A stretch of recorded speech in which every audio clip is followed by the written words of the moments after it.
नमस्कार। नमस्कार।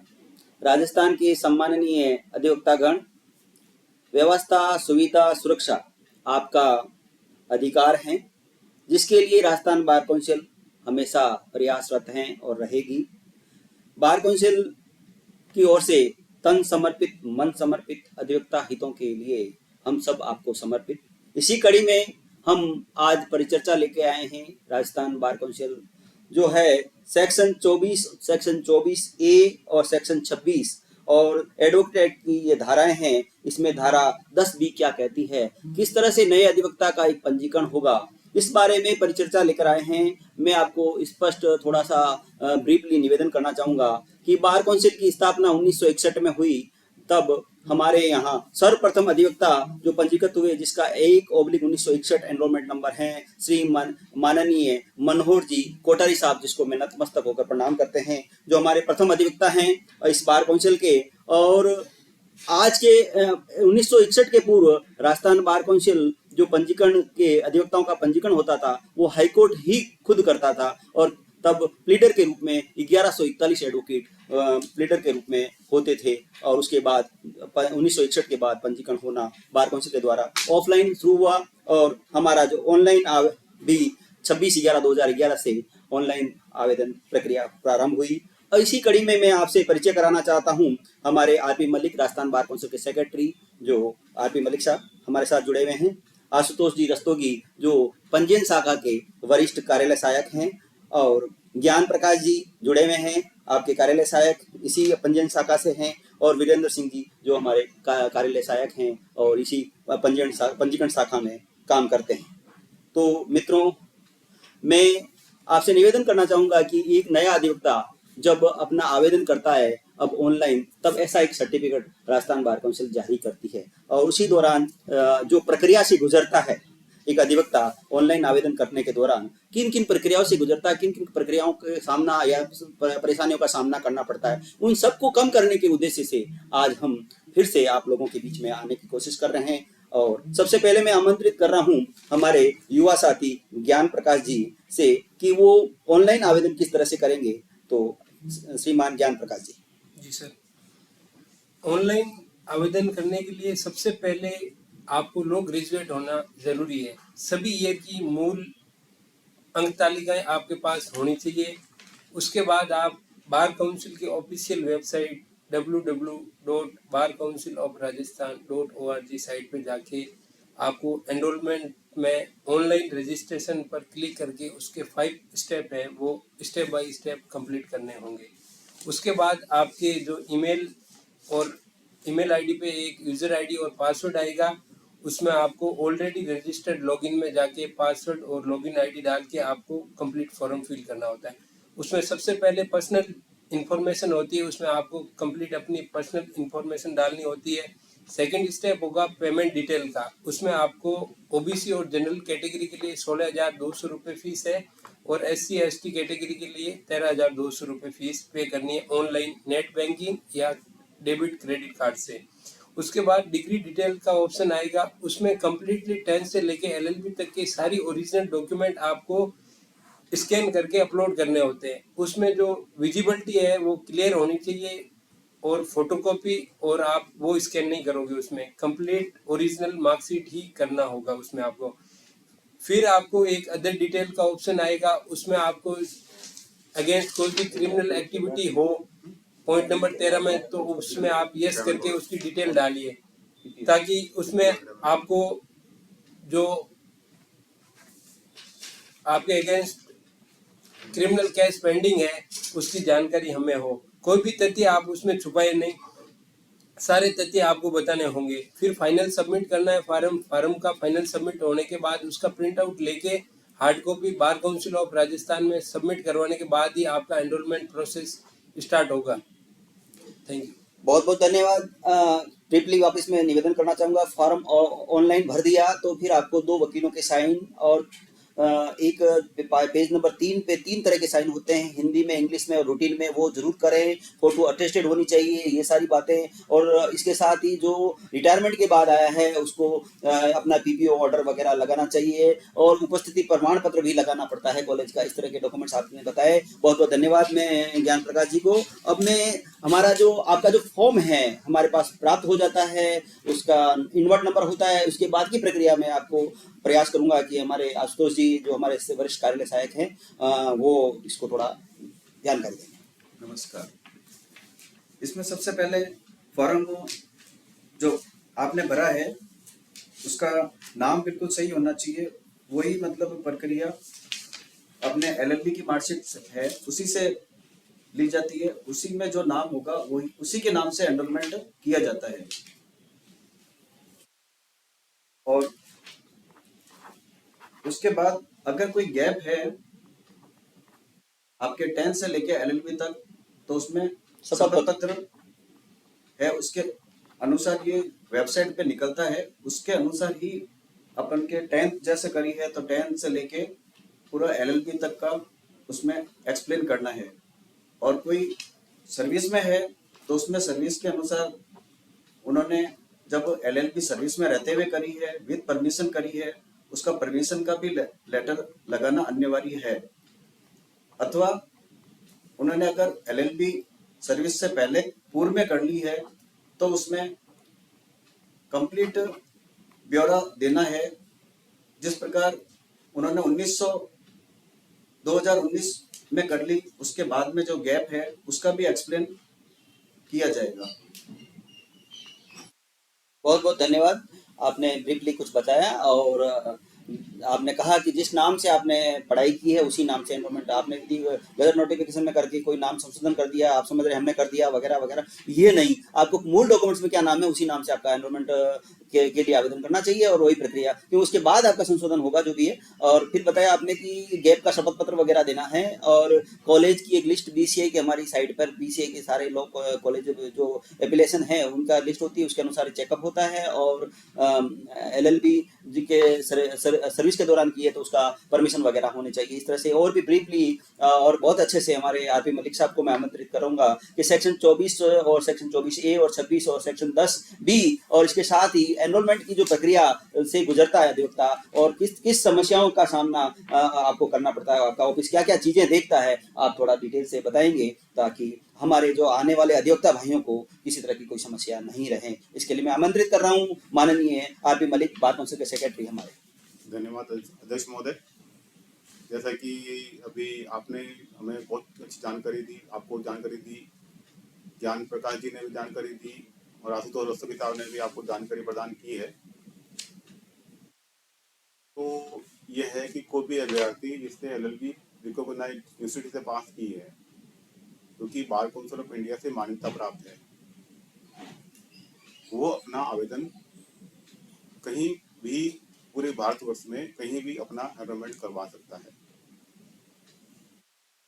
और वो आवेदन जो है हमारे यहाँ राजस्थान बार काउंसिल में ये केवल ऑनलाइन प्रक्रिया है, इसके तहत वो अपना आवेदन करेगा।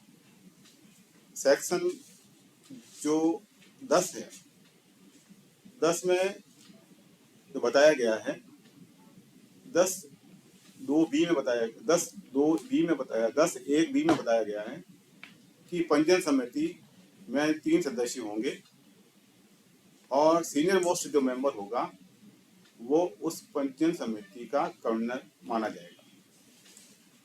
आगे हम चलेंगे सेक्शन 24। सेक्शन 24 में ये बताया गया है कि एक अधिवक्ता बनने के लिए एक व्यक्ति को क्या क्या योग्यताएं होनी चाहिए। जैसे ए में बताया गया है, सेक्शन 24(1)A में बताया गया है कि वो एक भारत का नागरिक होना चाहिए। दूसरा बताया गया है कि वो 21 साल का होना चाहिए। तीसरा बताया गया है उसने डिग्री ऑफ लॉ प्राप्त की भी होनी चाहिए। और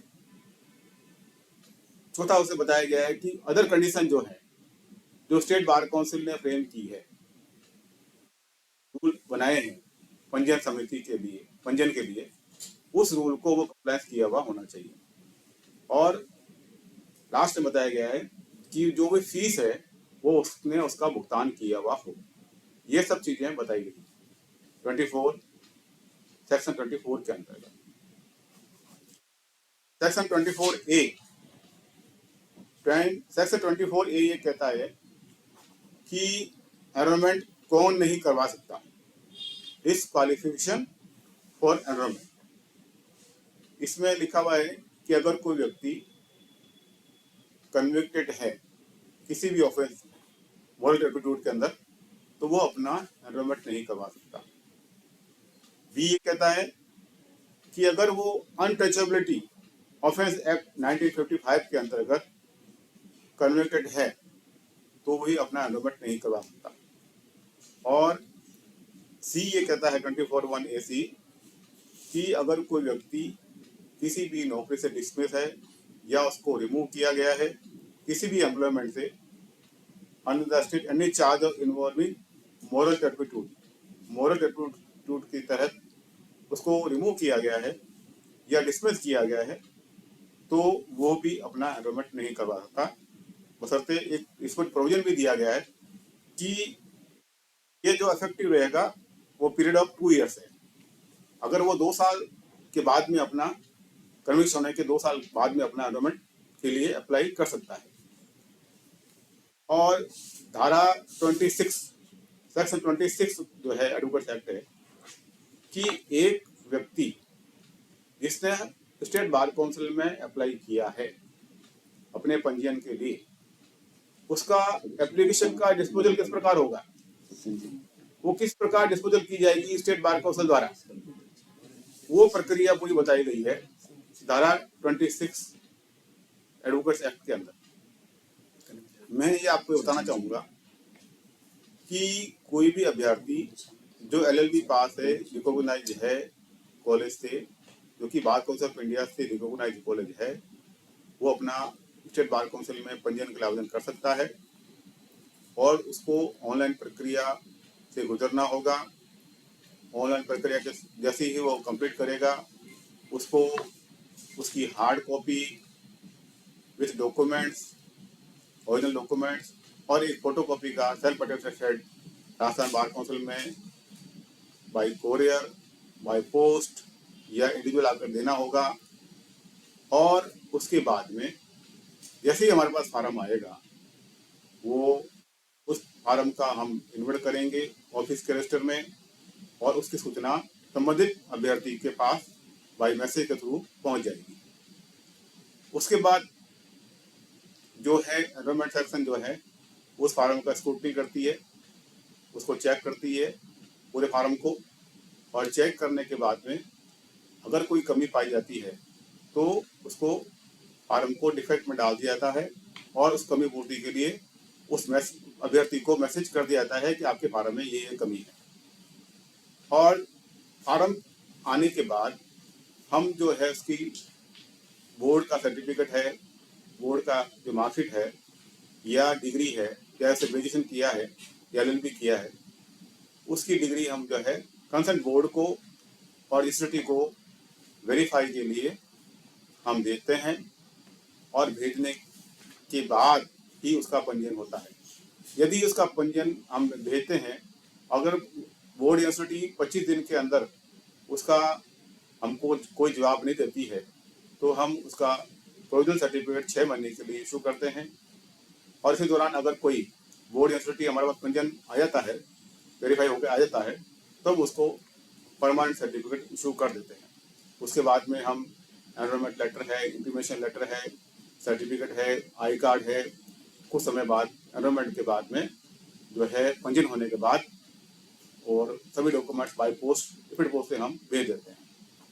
ये हमारी पूरी प्रक्रिया है। इसमें किसी प्रकार की गलती की कोई संभावना रहती नहीं है। मेरा आपसे ये निवेदन है कि जो भी आप फार्म भरें उसको सोच समझकर आराम से तसल्ली से भरें।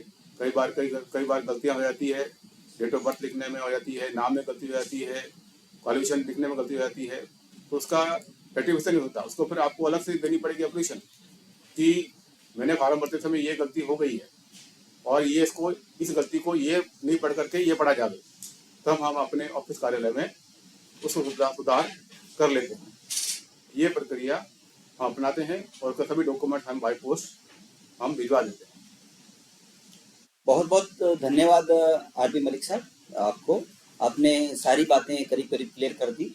और जहाँ तक मैं क्वेश्चन आंसर की ओर बढ़ूंगा तो आपने बता दिया कि मलिक साहब की जिस अधिवक्ता ने आवेदन किया और आवेदन करने के बाद आपका ऑफिस संबंधित कॉलेज को चिट्ठी लिखता है, लिखने के बाद वो वेरिफिकेशन का प्रक्रिया चलती है। जी हाँ। तो उस वेरिफिकेशन की प्रक्रिया में कितने दिन बाद तक आप इंतजार करने के बाद उसको एनरोलमेंट सेक्शन एन कमेटी की तरफ भेज देते हैं? सर ऐसा है कि बार काउंसिल ऑफ इंडिया के डायरेक्शन दिए हुए हैं कि जैसे ही आप कंसर्न बोर्ड को या इंस्टीट्यूट को चिट्ठी लिखेंगे, लेटर लिखेंगे, उसके 25 दिन के बाद में अगर 25 दिन के भीतर जवाब नहीं आता है तो हम जैसे ही 25 दिन निकल जाएंगे तो उसके बाद में हम प्रोसेस पूरा करके उसको एनरोलमेंट कमेटी के सामने पुट अप के लिए रखे जाते हैं। जब भी एनरोलमेंट कमेटी की मीटिंग होगी वह फाइल जो है, वो एनरोलमेंट एप्लीकेशन जो है वह नेक्स्ट एनरोलमेंट कमेटी ऑनलाइन आवेदन कर दिया किसी वकील ने तो क्या उसको ऑनलाइन करने के बाद हार्ड कॉपी के रूप में भी भेजना जरूरी है? जी हाँ। कई तो बच्चे ये सोचते हैं कि मैंने ऑनलाइन कर दिया, हो गया हमारा काम। नहीं सर, ऐसा है कि कई बार ये देखा गया है कि लोग अभ्यर्थी सोचते हैं कि हमने ऑनलाइन एप्लीकेशन दे दी अब हमारा एनरोलमेंट हो जाएगा, जबकि ऐसा नहीं है। एक अभ्यर्थी को चाहिए कि वह आवेदन पत्र ऑनलाइन भरने के बाद उसका प्रिंट आउट निकाले, उसकी हार्ड कॉपी हमको भेजे विद ओरिजिनल डॉक्यूमेंट्स और एक फोटो कॉपी का सेट। और दूसरी बात ये बता दूं आपको, सबसे बड़ी बात ये है कि एक अभ्यर्थी को LLB फाइनल ईयर की मार्कशीट में जो नाम है उसी नाम से अपना आवेदन करना चाहिए। कई बार क्या होता है कि वो नाम चेंज करवा लेते हैं, फिर वो उस नाम से नए नाम से भर देते हैं, नाम चेंज करवाने की तो बड़ी समस्या पैदा होती है। इसलिए मैं आपसे रिक्वेस्ट करूंगा कि आप जब भी आवेदन इस एनरोलमेंट के लिए भरें तो जो LLB की मार्कशीट में नाम है उसी नाम से अपना आवेदन पत्र भरें और उसी नाम से आप आवेदन हमारे यहाँ भेजें। प्रोविजन सर्टिफिकेट आप भेजते हैं, उसके बाद आप परमानेंट सर्टिफिकेट भेजते हैं, इसमें दोनों में क्या है? प्रोविजन सर्टिफिकेट सर ऐसा है कि प्रोविजन सर्टिफिकेट 6 महीने के लिए इशू किया जाता है, जिससे कि वह अभ्यर्थी वकील एडवोकेट का पंजीयन हो सके और वो रुके नहीं। वो पंजीयन उसका हो जाता है बिना डिग्री वेरीफाई हुए कंसर्न बोर्ड से या इंस्टीट्यूट से। अगर 6 महीने में भी अगर नहीं आता है इसका डिग्री भाई, इसका डीम्ड मान लिया जाता है कि भाई इसका जो डीम्ड मान लेते हैं कि इसका परमानेंट सर्टिफिकेट, इसका पंजीयन होकर आ गया है, रजिस्ट्रेशन होकर वेरीफाई होकर आ गया है, और हम इसको परमानेंट सर्टिफिकेट 6 महीने बाद हम ऑटोमेटिक बना करके कंसर्न एड्रेस पे भिजवा देते हैं। धारा 10B के तहत, एडवोकेट एक्ट की धारा 10B के तहत एक बार काउंसिल एक कमेटी कंस्टिट्यूट करती है और उसमें अभी प्रेजेंट में आपके एनरोलमेंट कमेटी के चेयरमैन माननीय श्री सचिन आचार्य हैं और एनरोलमेंट कमेटी के जो सदस्य हैं वो बलजिंदर जी सांधु और हरेंद्र जी सिलसिलवार साहब हैं। और ये समय समय पर अपनी कमेटी की मीटिंग करके अधिवक्ताओं के समय समय पर एनरोलमेंट करते हैं। तो इस समय, इस दौरान आपके पास कोई पेंडेंसी है? तो अभी नए रिजल्ट आने शुरू हुए हैं और अभी अब लास्ट मीटिंग में हमने करीब 500 के करीब एनरोलमेंट किए थे और अब भी हमारे पास करीब देखा जाए तो 1000 के आसपास एनरोलमेंट की एप्लीकेशन पेंडिंग पड़ी है जो कि एनरोलमेंट होना बाकी है। और नेक्स्ट मीटिंग जल्दी ही करने जा रहे हैं और उसमें करीब 1000 अभ्यर्थियों का एनरोलमेंट हो जाएगा।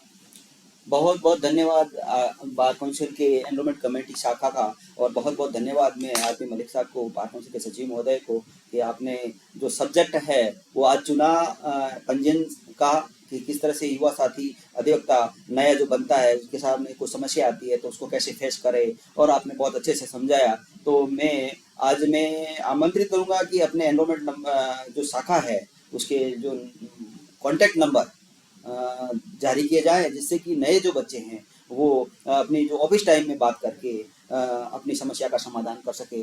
तो मैं आमंत्रित करूंगा मलिक साहब, कोई कॉन्टैक्ट नंबर आप? मैं आपसे निवेदन करूंगा, अगर किसी बारे में पंजीयन के बारे में किसी प्रकार का हो आपका कोई समाधान चाहते हैं या कोई परेशानी है, कोई दिक्कत है पंजीयन कराते समय, या साइट नहीं चल रही है, कभी कभार साइट नहीं चलती है, या फीस हम ऑनलाइन जमा कराते हैं वो प्रॉपर नहीं भरी जाती है, या डबल बार क्लिक हो जाता है तो डबल बार कट जाती है फीस कई बार।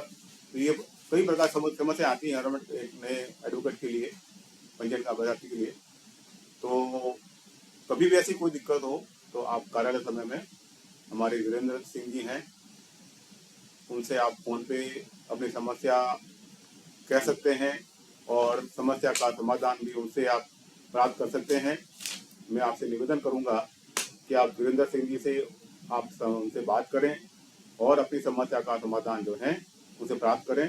आप ये आपको कॉन्टेक्ट नंबर प्रदान करें। वीरेंद्र सिंह जी अपने कॉन्टेक्ट नंबर बताइए। 9660952209। एक बार फिर से रिपीट करिए। ऑफिस टाइम में बात कर रहेंगे आप वीरेंद्र सिंह जी से। कभी भी कोई नए बच्चे किसी की प्रॉब्लम हो तो वीरेंद्र सिंह जी से बात करें। ऑफिस टाइम में 11 से 5 बजे के बीच में। वापिस रिपीट कर रहे हैं, वीरेंद्र सिंह जी जो एनरोलमेंट कमेटी शाखा में काम करते हैं। 9660952209। बहुत बहुत धन्यवाद, शुक्रिया आप सभी को, धन्यवाद।